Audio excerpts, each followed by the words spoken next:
Welcome back to the channel. Today we're going to be removing a toilet. I'm going to show how we like to remove our toilet to make it clean and least messy as possible. Alright, so first thing I like to do, turn off your water. Now, this is an older valve, but it's holding, it's not leaking right now. Make sure that when you turn this off, it's not leaking. If it is, you obviously have to change it. You have to turn off the main water supply to the house. That's step one. Step two, this is a heavy seat on this one, so I took it off because it had a lot of weight to taking this off. Step three, flush the toilet. Make sure you hold the lever down, get all the water out. I'll show you what's going on here. I like to take a sponge and get it all out of the trap, all out of the tank, put it into a bucket here, and that really helps, making it less messy.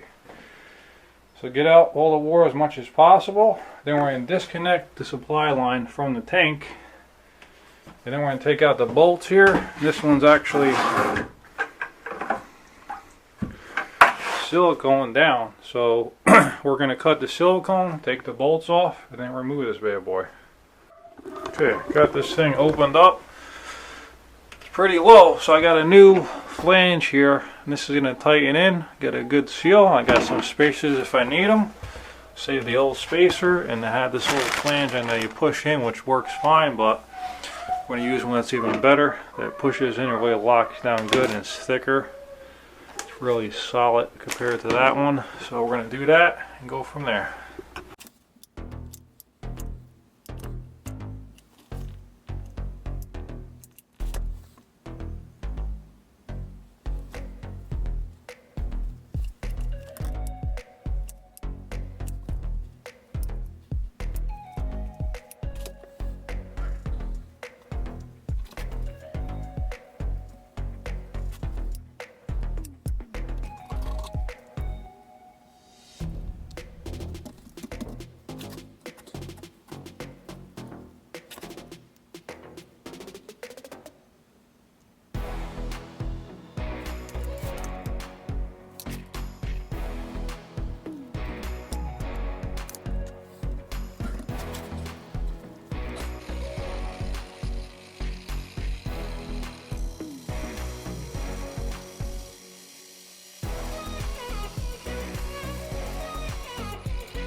Time to silicone. I like to use silicone because once this dries, it really holds the toilet in place. You're never going to have any wobbles. And a good thing to use is some dish soap, which is dish soap and water mixed together. Spray this on, and then you wipe it clean. Comes out nice and clean, fine bead.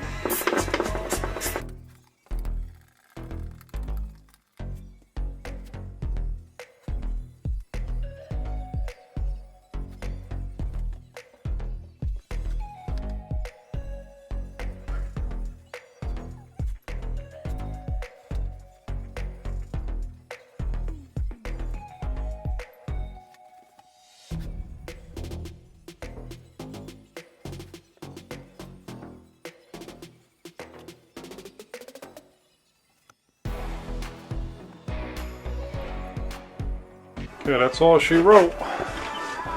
Once this silicone dries, we'll clean it up and we'll have a long-lasting toilet bowl installation.